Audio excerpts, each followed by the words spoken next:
안녕하세요. 치킨스탁TV입니다. 자, 2020년의 주식시장도 어느새 다 끝나가죠.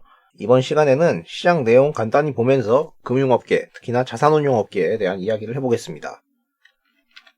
자, 올해 증시는 코로나 사태 이후로 연일 상승 랠리를 보이고 있습니다만은 일부 펀드 매니저들은 난감해하거나 짐을 싸게 되는 것이 현실입니다. 어떤 내막이 있는지 살펴보겠습니다. 일단 공식적인 루트로 자산운용업의 방식은 뻔해요. 고객이 집합투자기구, 이른바 펀드에 가입을 하거나 투자일임 계약을 통해서 자산의 운용을 맡기게 됩니다. 이 규모는 해마다 이렇게 증가를 하고 있습니다. 과거 대비 규모를 보시면 체감이 되실 겁니다. 현재는 통합해서 대략 1200조 정도의 자산을 가지고 매니저들이 일을 하는 셈이죠. 계속 늘어나는데 뭐가 문제야? 자, 집합투자기구 펀드에서의 전체적인 수탁권은 꾸준히 증가를 하고 있습니다만 최근에 증가 항목을 보시면 됩니다. 과거에 이렇게 주식형 펀드가 인기를 끌었던 시기가 있었습니다만 지금은 명맥만 유지하고 있고요. 최근 몇 년간은 채권, 단기금융, 부동산, 특별, 혼합 이런 자산들 위주로 펀드가 설정이 되고 있습니다. 따라서 전체적인 펀드 시장은 이런 자산들 위주로 돌아가게 됩니다. 일단 주식 매니저들은 힘들 수밖에 없겠죠. 매니저가 모든 자산을 다 잘하는 게 아니거든요. 얼추 할 수는 있겠지만 각자의 전공이 다르기 때문에 다른 자산으로의 전환은 쉽지가 않습니다. 또한 그 내부에서 공모펀드와 사모펀드로 나뉘게 되는데요. 이 사모펀드 시장이 개화된 이후로는 공모펀드는 정말 명맥만 유지를 하고 있어요. 계속 기고 있고 사모펀드 위주로 시장이 성장을 했습니다. 대신에 열심히 사모 위주로 설정이 되면서 수많은 사모 운용사들이 탄생을 했죠.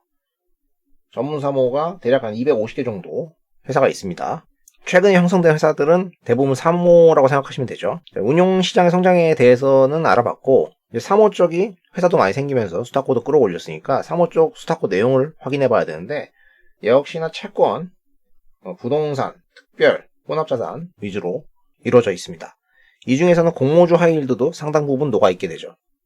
규제를 풀어주는 방식의 사모펀드 시장이 급속도로 커진 만큼 언젠가 문제가 터지는 것은 자명한 것이었는데요.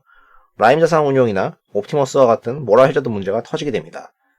어느 정도는 사모 운용의 구조상의 문제이기도 한데 이 두 케이스 같은 경우에는 내부의 대리인 횡령 문제가 더 컸었죠. 당연히 운용시장은 이런 게 터지면 얼어붙게 되겠죠. 주요 판매처들은 이미 사모펀드에 판매를 멈췄어요. 신규 설정하는 것은 어렵습니다. 설사 누가 운용사를 하나 만들더라도 수탁고를 모을 수가 없단 말입니다. 특히나 개인 투자자 대상으로는 더 어렵습니다.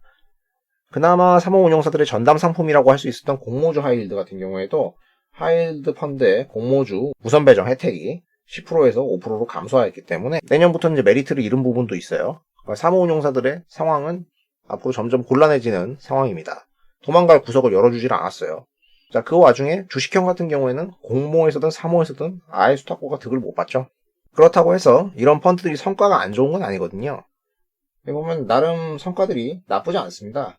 얘네들도 나름 철학과 로직이 있습니다. 그럼 뭐합니까? 수탁고가 안 들어오는데 기존보다 설정이 더 돼야지 보수가 늘어나서 먹고 살 거 아닙니까?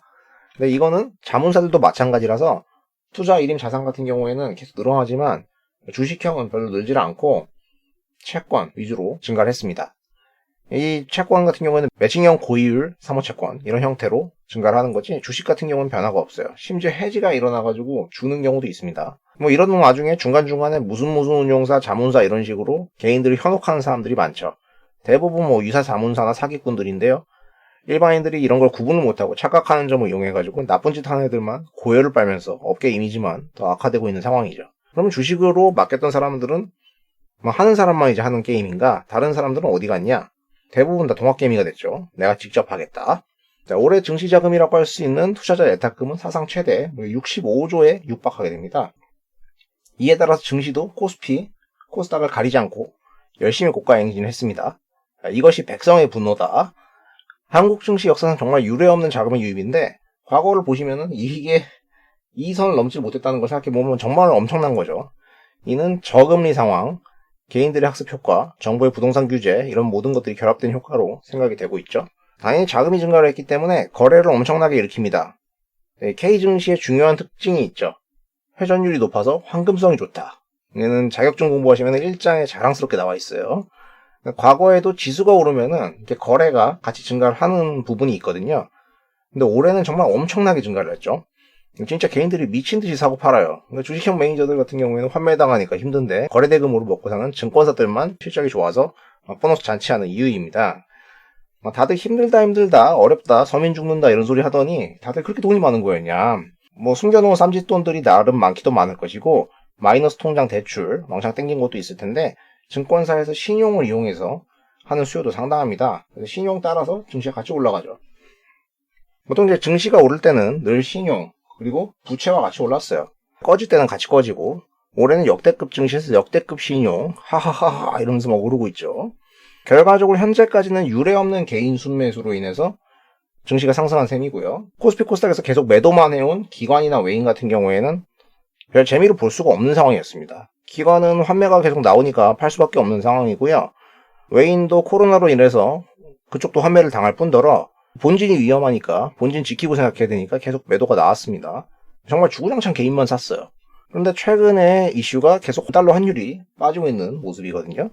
그러니까 코로나 상황이 진정이 계속 안 되고 재발하고 있잖아요. 그러니까 계속 돈 찍어서 부양책을 더 강도 높게 써야 된다는 이야기가 나오거든요. 그런 맥락을 이유로 환율이 빠져요. 그럼 언론이 또 때리죠. 약달러가 뭐 본격화됐다. 금 사라, 비트코인 사라, 신흥국 주식 사라 이런 이야기가 나옵니다. 그냥 단순하게 생각을 하면 외인들도 유리한 결정을 하려면 이런 나라들의 주식을 살 거고 개중에 우리나라도 살 거다 이런 이야기겠죠. 실제로 여기 보면은 열심히 팔던 외국인이 여기 살짝 돌아섰습니다. 그런데 외인 입장에서 우리 증시를 산다고 생각을 해보세요. 쥐꼬리만한 걸 살 거예요? 대부분 아니죠. 위에서부터 살 거거든요. 대표 종목들, 우리나라 대표주들을 사겠죠. 삼성전자, SK하이닉스, 그나마 이런 쪽 위주로 사야 되는데 너무 올랐어요. 그래서 그나마 안 오른 애들 위주로 매수가 들어오고 있고요. 삼성전자 같은 경우 최근에 외국인이 많이 팔고 있죠. 이제 외국인도 간을 보는 중입니다. 기관은 힘이 없고요. 계속 환매 들어오니까 팔아야 되고 당연히 증시의 원탑, 투탑이 올라버리면은 지수 레벨에 대해서 계속 부담을 줄 수밖에 없거든요. 이게 그래서 막 첨예한 디베이트가 있습니다. 그런데 환율이 지금 현재 원화 강세가 좀 세니까 환차익을 보더라도 외국인이 계속 들어와야 될 것 같은 그림을 그리고 있거든요. 그러니까 그 경우에는 증시 3천 간다. 가즈아. 차화전기운, 코로나 백신, 치료제 가즈아 이러고 있는 상황입니다. 근데 아직까지 외국인은 생각보다는 크게 움직이지 않고 있고 만약 정말 그럴 수밖에 없다면 남은 거는 진짜 증시 3천까지 가는 거죠. 그리하여 내년 증시는 개인과 외국인의 진검승부가 이루어지는 장이 되고 바보된 기관들은 뒤에서 박수치면서 구경만 하는 형국이 되게 될까요? 현재로서는 다른 그림이 보이지가 않죠. 아마도 그래 보입니다. 이 경우 수급적인 측면에서는 환율과 외인을 의식하면 될 것 같죠. 자, 그럼에도 불구하고 주식은 가만히 두면 오르는 식물이 아니에요. 누가 사니까 오르는 거잖아요. 아무 거래도 없는 자산이 오르겠어요? 그래서 따라서 가격의 상승 이면에는 분포에 따라서 누군가는 벌고 누군가는 잃을 겁니다. 부의 이전이 일어나겠죠. 특히나 올해는 개인 순매수만 있었으니까요. 개인들 간에서 열심히 부의 이전이 일어나고 있는 거죠. 개인이 순매수로 이제 시장이 돌아서서 오르니까 일부 사람들은 기분이 좋겠지만은 언젠가 또 갖고 있는 걸 팔아야 될 거 아닙니까? 사실 최근에 증시 상황을 보면은 주가가 올라서 기분이 좋은 건 알겠는데 개인 위주로 계속 흘러가다 보니까 너무 막무가내인 부분들이 있어요. 명분 이런 게 중요하지 않다. 그냥 가져라 하게 돼서 곤란하게 느낄 때가 좀 있습니다. 왜냐면 얘기를 하다 보면은 논리를 따지지 않는 사람들도 있어요. 그런 사람들한테는 회사의 실체나 내용이나 분석도 안 통합니다. 그저 주가가 불타는 걸 보고 싶은 거거든요. 개인적으로는 장기적인 레이스를 위해서는 투자자들이 더 제대로 공부하는데 시간을 많이 쓰는 게 필요하다고 생각하는 사람입니다만은 요새는 오르는데 분석 왜 하니? 내가 짱짱맨 이러는 분들이 참 많습니다. 그러면은 이제 제가 할 수 있는 말은 늘 같아요. 고수시군요. 저는 초보라 잘 몰라서 그렇습니다. 그리고 나서 자기 개발하러 가는 거죠. 근데 이제 과거에도 늘 그랬다는 거죠. 생존을 위해서는 좋은 회사를 파악하고 잘 투자하는 방법을 익히는 게 더 중요하겠습니다. 아무튼 이렇게 해가지고 최근에 약간의 정치 상황과 자산운용업계의 최근 현황과 자금 흐름에 대해서 알아보았습니다. 영상이 도움이 되셨다면 구독과 좋아요를 부탁드리겠습니다. 시청해주셔서 감사합니다.